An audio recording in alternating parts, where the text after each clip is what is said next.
ऐकावे तेवढे नवलच असं म्हटलं तरी देखील चालेल. धुळे जिल्ह्यामधील बोडगाव या शांत साध्यासुध्या गावात घडलेली एक घटना आजही गावकऱ्यांच्या अंगावर रोमांच उभा करते. ही गोष्ट इतकी धक्कादायक आहे की ऐकणाऱ्या प्रत्येकाचे हृदय भेदून जाते. एका निरागस मांजरीच्या पिल्लामुळे संपूर्ण कुटुंब कसं नष्ट होतं याचीच ही सत्यकथा आहे. तुम्ही ही गोष्ट शेवटपर्यंत नक्की ऐका. आणि जर तुम्ही आपल्या चॅनलवरती नवीन असाल तर क्राईम स्टोरी मराठी या आपल्या चॅनलला अवश्य सबस्क्राईब करा.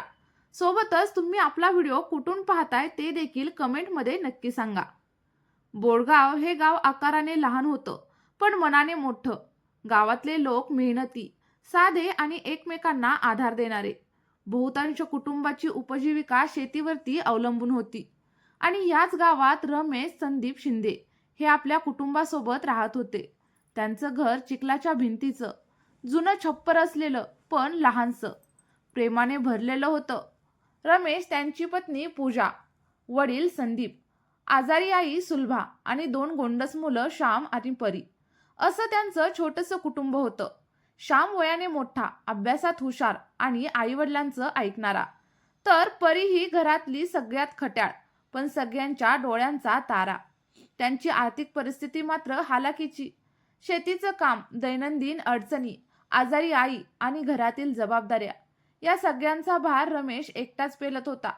तरीही घरात आनंद होता.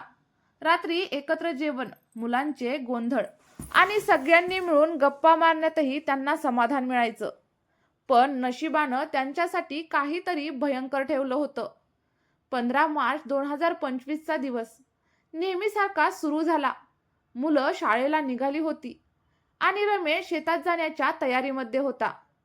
तेवढ्यातच घराबाहेरून एक बारीक, दुर्बळ आणि भिजलेलं मांजरीचं पिल्लू घरात पळत आलं.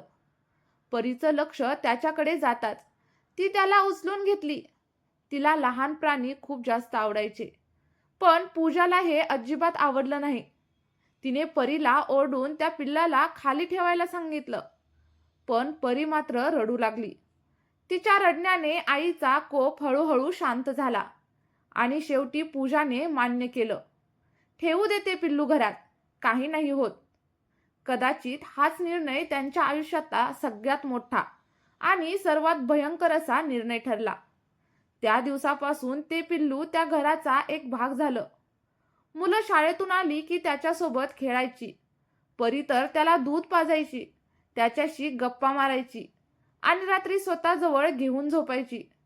घरामधील सगळे त्या पिल्लावरती प्रेम करू लागले होते, पण त्यांना कुठं माहीत होतं की याच पिल्लाच्या शरीरात एक असा विषाणू दुस्मत होता जो त्यांच्या संपूर्ण कुटुंबाला उद्ध्वस्त करणार होता. 20 जूनची रात्र पावसाने अक्षरशः थैमान घातलं होतं. त्यांच्या घराला लाईट नव्हता. सर्वत्र काळोख. छपरातून टपटप पाणी गळत होतं.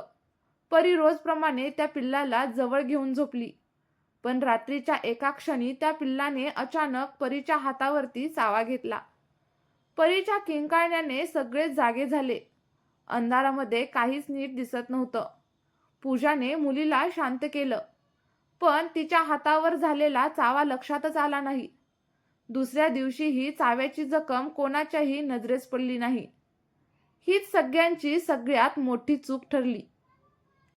ज्या मांजरीला त्यांनी प्रेमाने घर दिलं होतं त्या पिल्लाला रेबीज असल्याचं त्यांना माहीतच नव्हतं आणि परीला चावल्याने तो विषाणू आता तिच्या अंगामध्ये पसरू लागला होता.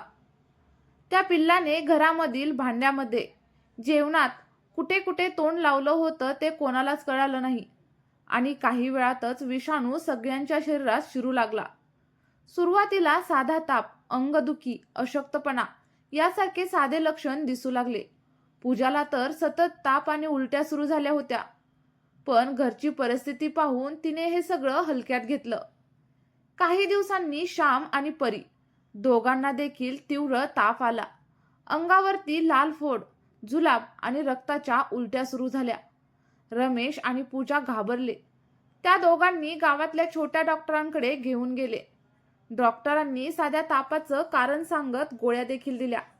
रमेशला वाटलं की 2 दिवसात सगळं काही ठीक होईल, पण वास्तव मात्र वेगळंच होतं. काही दिवसातच पूर्ण घराची अवस्था चिंताजनक झाली.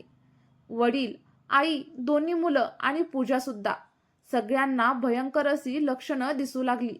त्वचा लाल होणं, भयानक फोड उठणं, अंग थरथरणं.